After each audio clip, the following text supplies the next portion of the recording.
Muy buenas tardes, santacruceñas y santacruceños. Una vez más, desde el Ministerio de Salud, queremos compartir algunas reflexiones con todos ustedes. Seguimos avanzando en la complejización de nuestro sistema sanitario. Todos ya saben que nuestras salas de terapia intensiva, sobre todo de los principales hospitales, han sido triplicados en su capacidad, tales son el caso de Río Gallegos, Caleta Olivia, el Calafate. Estamos avanzando con las terapias intensivas de otras localidades como Puerto Deseado, Pico Truncado, San Julián, Piedra Buena, y seguimos avanzando con el resto de las localidades. Eso significa, como ya saben, un esfuerzo enorme en forma conjunta de todos los trabajadores del sector de la salud y, por supuesto, de todos los santacruceños y santacruceñas.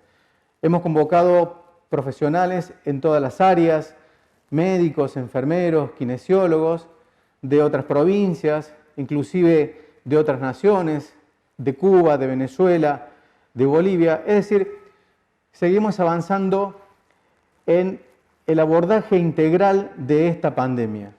Es decir, que el sistema de salud permanentemente se viene fortaleciendo para poder brindar la contención sanitaria necesaria que nuestra población, en función de esta pandemia, viene requiriendo. Y el esfuerzo lo vienen haciendo muy fuertemente los trabajadores de la salud, que, como siempre decimos, anteponen su vocación a su salud, a su propia vida, a la salud de su familia, etc. Y como decimos siempre, a veces no vemos del lado de la sociedad, en donde necesitamos un compromiso muy fuerte, la misma reciprocidad. No obstante esto, es importante que todos sepamos lo siguiente. Siempre hablamos de esta centralidad de la pandemia que empieza desde un lugar central, como ha sucedido con el caso de la provincia de Buenos Aires, y luego se va transfiriendo hacia la periferia de nuestro país. Y a su vez, en el interior de nuestro país comienza en las grandes ciudades y luego empieza a transferirse hacia el interior de las provincias.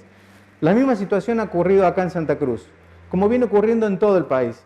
Primero entonces en la capital, en Río Gallegos, en donde estamos ya atravesando el pico de la pandemia con muchísimo esfuerzo, con muchísimo estrés también por parte de nuestros trabajadores, y ahora se está trasladando hacia el resto de las localidades.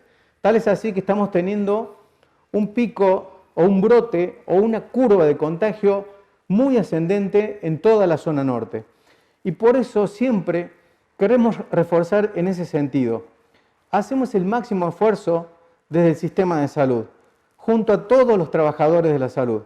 Pero también le pedimos a nuestra población, que es la que tiene la posibilidad de cortar la cadena de contagio, que haga lo mismo, que utilice el barbijo, que evite las reuniones sociales, que se lave las manos, que aislemos los casos positivos y que aquellos que tienen que hacer cuarentena también la haga.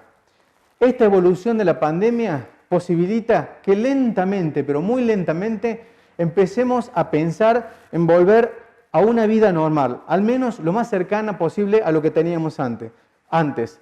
Pero depende mucho de cuál es el comportamiento epidemiológico que sucede en cada localidad. Entonces, mientras en algún lugar ese pico comienza a estar más estable, en otros lugares empezamos a tener brotes epidemiológicos. Y la evolución de esto depende entonces de nuestro comportamiento. Hay un hecho muy importante que quiero conversar con ustedes. Aquellos que han transitado la enfermedad adquieren una inmunidad para volver a enfermarse, es decir, para no volver a enfermarse. Pero es muy importante que todos sepan que aquel que ha transitado la enfermedad puede volver a contagiarse. Lo que no va a pasar es que no se va a enfermar, pero ese contagio nuevo que puede adquirir hace que tenga la posibilidad de seguir contagiando a otras personas. No se va a enfermar, no hará formas graves, pero sí puede seguir contagiando a otras personas. Es más, la inmunidad que se adquiere ya ha sido demostrado científicamente que dura 5 meses aproximadamente, puede ser entre 3 y 7 meses. Quiere decir que pasado ese tiempo, si se contagia, entonces nuevamente puede hacer formas graves. ¿Qué quiero decir? Que independientemente de que hayamos sido contagiados y nos hayamos enfermado de esta enfermedad del COVID, por el virus del coronavirus, tenemos que seguir cuidándonos. Y hoy cuidarnos es nuestra principal arma para detener este pico, para detener los brotes, para detener la cadena de contagio. Faltando tan poco para que venga la vacuna. Una vacuna que ya se encuentra en fase 3 y a veces eso también nos genera mucha duda. Pero que esté en fase 3 significa que ha pasado la 1, en donde se demuestra que no es perjudicial para las personas. Ha pasado la fase 2, donde se demuestra que es efectiva en el laboratorio. Y está en fase 3, que significa que está en estudio cuáles son los efectos positivos a largo plazo. ¿Cuáles son los efectos? ¿Cuánto tiempo va a durar esa protección a lo largo de los años? Eso es lo que significa. Lo que pasa es que para poder demostrar eso se necesita de tiempo. Y tiempo realmente es justamente lo que no tenemos.